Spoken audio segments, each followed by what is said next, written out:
राहुल और अर्जुन की दोस्ती एक विशेष बंधन थी जिसमें हर दिन एक नई कहानी बुनती थी। वे न केवल एक मोहल्ले में रहते थे बल्कि एक ही स्कूल में पढ़ाई करते थे और सुबह स्कूल बस में एक साथ सफ़र करते थे। क्लास में साथ बैठना और लंच टाइम पर मिलकर खाना खाना उनकी दिनचर्या का अहम हिस्सा था। लेकिन जैसे जैसे दिन बीतते गए उनकी दोस्ती में एक दरार आ गई।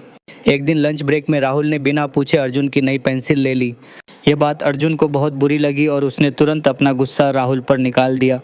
तुम हमेशा मेरी चीज़ें बिना पूछे ले लेते हो, अब से मुझसे बात मत करना, उसने कहा। राहुल को भी बुरा लगा और उसने जवाब दिया, ठीक है, तुम्हारी चीज़ों की इतनी फिक्र है तो मैं अब कुछ नहीं लूँगा।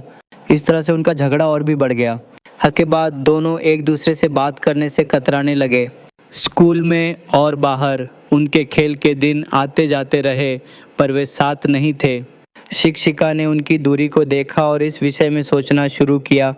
उन्होंने एक दिन क्लास में दोस्ती पर एक कहानी सुनाई जिसमें दोस्ती की असली पहचान बताई गई। कहानी में यह बताया गया कि सच्चे दोस्तों को छोटी छोटी बातों पर गुस्सा नहीं होना चाहिए। वे एक दूसरे की गलतियों को माफ़ कर देते हैं। कहानी का गहरा असर राहुल और अर्जुन पर हुआ। उन्होंने महसूस किया कि उनकी दोस्ती से ज़्यादा अहम कोई चीज़ नहीं थी। उसी दिन लंच ब्रेक में अर्जुन राहुल के पास गया और कहा, माफ़ करना राहुल, मुझे गुस्सा नहीं करना चाहिए था। राहुल ने मुस्कुराते हुए कहा, नहीं यार, मुझसे भी गलती हुई, आगे से पूछकर ही कुछ लूँगा। उनकी दोस्ती फिर से जस की तस हो गई। हाथ मिलाने के बाद उन्हें यह समझ में आया कि दोस्ती में सबसे अहम होती है समझदारी और माफ़ी। यह अनुभव उन्हें जीवन भर याद रहेगा।